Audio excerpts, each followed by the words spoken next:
Hello students, welcome to One Day Law Revision, Module 3, General Principles Relating to Fundamental Rights, Article 12 and 13. Let's quickly go through synopsis first. इसमें हम देखेंगे कि fundamental right का concept कहाँ से आया, उसका ओरिजिन, उसका डेवलपमेंट, हिस्ट्री की क्यों डिमांड आई फंडामेंटल राइट्स की इंडिया में, जस्टिसेबिलिटी ऑफ फंडामेंटल राइट्स, स्टेट का कॉन्सेप्ट और उसका इम्पोर्टेंस, लॉ इन फोर्स का concept, whether the Constitution Amendment Act is law under Article 13. So let's get started. What is fundamental right? So here we go with the definition. Fundamental rights are those rights जो कि essential है, मतलब important है, necessary है for intellectual, क्यों ज़रूरी है? For intellectual, moral and spiritual development of citizen of India.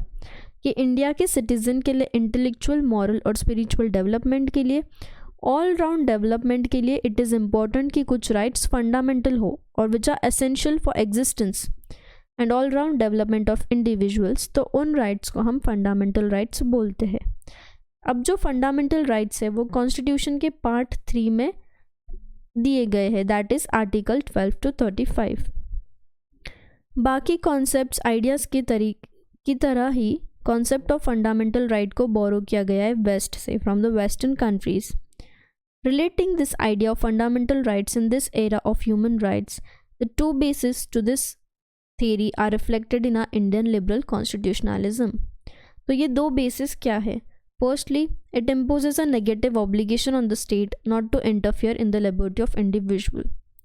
या अभी जो दो बेसिस है जहाँ पे फंडामेंटल राइट्स प्रोटेक्ट होते हैं, तो नंबर 1 है कि एक नेगेटिव ऑब्लिगेशन है स्टेट पे कि जो इंडिविजुअल से उनका जो लिबर्टी है, उनका जो फ्रीडम है, उसमें स्टेट इंटरफेयर ना करे, और एक पॉजिटिव ऑब्लिगेशन है स्टेट पे कि वो सारे पॉसिबल स्टेप्स ले जिससे स्टेट का वेलफेयर हो, to make this state as a welfare state. तो एक नेगेटिव ऑब्लिगेशन है कि इंटरफेयर मत करो इंडिविजुअल की फ्रीडम में, लिबर्टी में.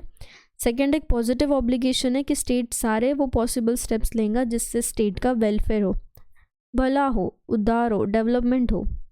जब हम ये दोनों भी बेसिस को देखते हैं through the lenses of liberal tradition of constitutionalism, the former is easily accepted whereas the latter is accepted but with some resistance. तो पहला तो ईजीली एक्सेप्ट किया जाता है, बट दूसरा थोड़ा सा डिफिकल्ट है एक्सेप्ट करने में, या कुछ रेजिस्टेंस के साथ, विरोध के साथ वो एक्सेप्ट किया जाता है. History of the demand for fundamental rights in India. पहली बार फर्स्ट डिमांड कब आई थी? जब constitution of India bill 1895 create हुआ था अंडर द गाइडेंस ऑफ बाल गंगाधर तिलक.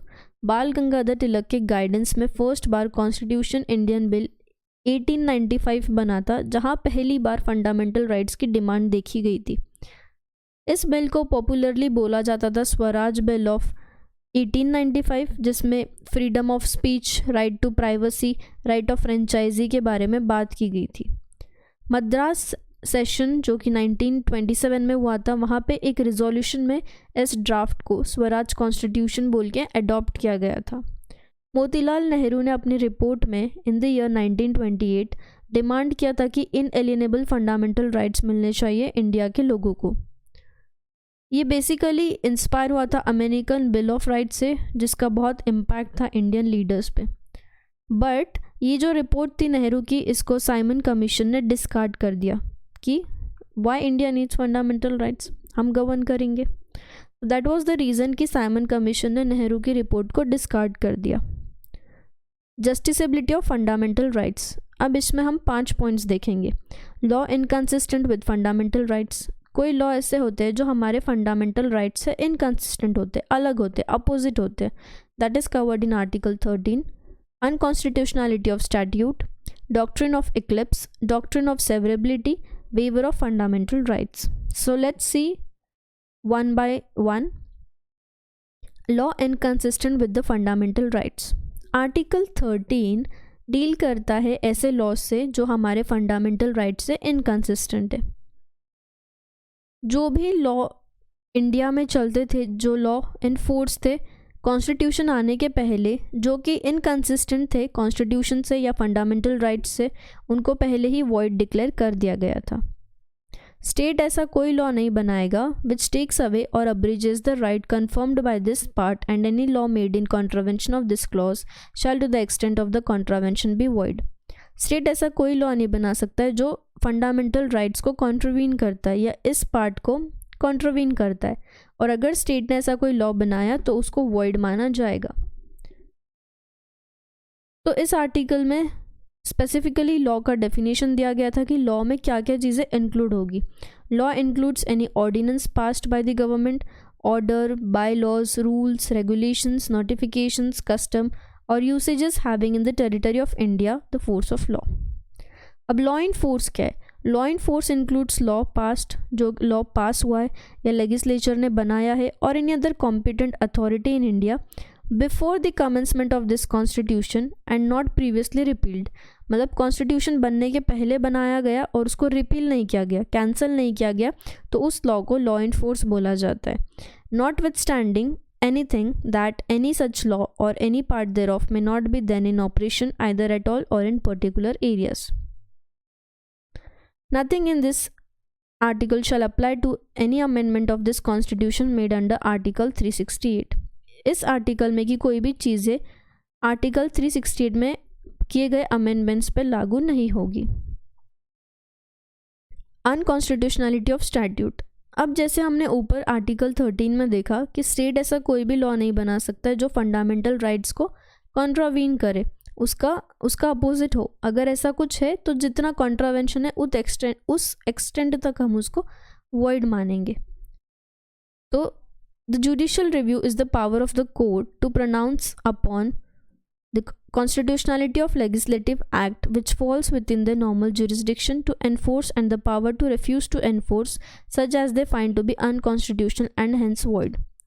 कोर्ट के पास पावर है कि वो जुडिशियल रिव्यू करेगा कॉन्स्टिट्यूशंस को, लेजिस्लेटिव एक्ट्स को, और जहाँ उसको वो अनकॉन्स्टिट्यूशनल लगते हैं वहाँ पे वो उनको वॉइड मानेगा।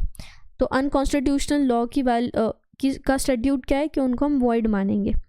अगर कोई ऐसे प्रोविजंस है किसी स्टैट्यूट में, किसी लॉ में, जो किसी आर्टिकल से वायोलेट करते हैं और दे आर वायोलेटिव इन नेचर, तो फिर वहाँ पे कॉन्स्टिट्यूशन को हम टच स्टोन मानेंगे, मतलब मेयर क्रक्स रूट मानेंगे, और सुप्रीम कोर्ट और हाई कोर्ट के पास पावर है कि वो प्रोविज़न जो अनकॉन्स्टिट्यूशनल है वो उसको स्ट्राइक ऑफ कर सके। अनकॉन्स्टिट्यूशनल प्रोविजंस जो भी स्टैट्यूट में है उसको स्ट्राइक ऑफ करके हम वॉइड मान लेंगे। Doctrine of Eclipse. जो भी एग्जिस्टिंग लॉ है जब वो फंडामेंटल राइट से इनकंसिस्टेंट है, अलग है, अपोजिट है, वो इनकोऑपरेटिव बन जाता है। कब से? Inoperative at the time of commencement of the constitution. जब से कॉन्स्टिट्यूशन कमेंस हुआ उससे इनकंसिस्टेंसी में जो भी लॉज हैं हमने उनको इनऑपरेटिव मान लिया, बट पूरी तरीके से हम उनको डेड नहीं मानेंगे। सिंपल वर्ड्स, उनका कुछ शैडो फंडामेंटल राइट्स पे रहेगा। दे में रिमेन डोरमेंट, मतलब उनको साइलेंट माना जाएगा बट नॉट डेड। तो डॉक्ट्रिन ऑफ इक्लिप्स क्या बोलता है कि किसी पॉइंट पे ये लॉज एप्लीकेबल थे। At one point of time they were applicable only to pre constitutional laws but is now applicable on the post constitutional law also. कुछ हद तक वो पोस्ट कॉन्स्टिट्यूशनल में भी in the form of eclipse, मतलब जैसे हम बोलते हैं कि शैडो के तरीके से जो ग्रहण लगता है, तो दैट सॉर्ट ऑफ शैडो के तरीके से वो हमारे अभी भी पोस्ट कॉन्स्टिट्यूशनल लॉ में एप्लीकेबल रहेंगे। That is doctrine of Eclipse.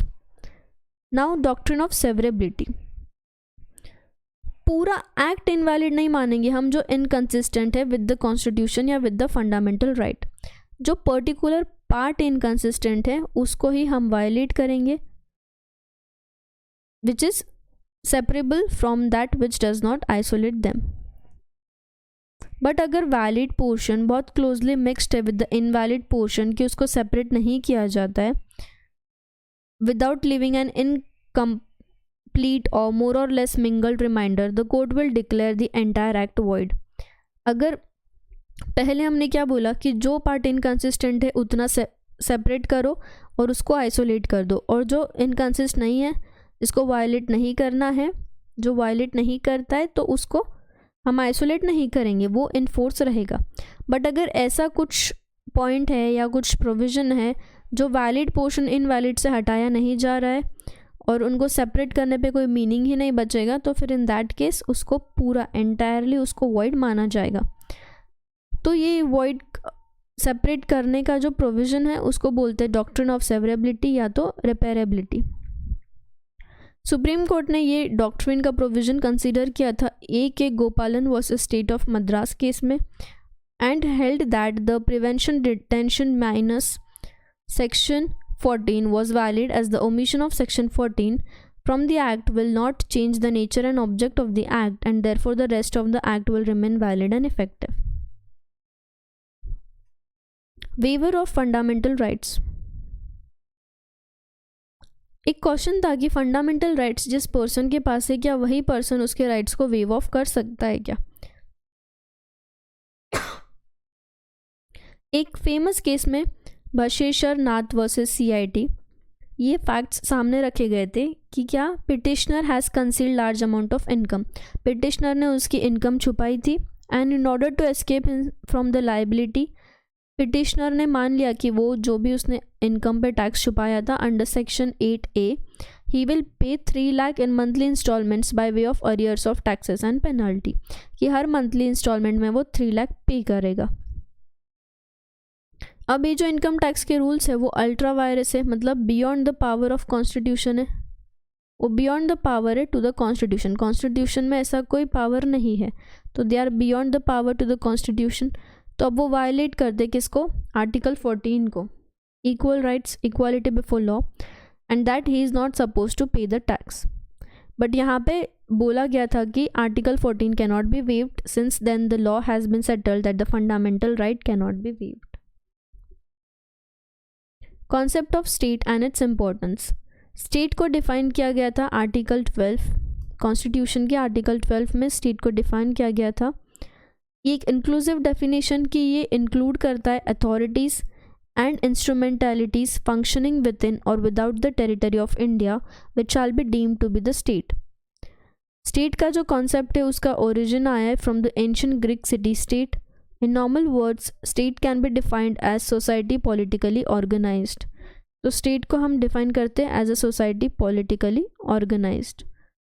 State को 4 elements में constitute किया जा सकता है. Those are population, territory, government and sovereignty.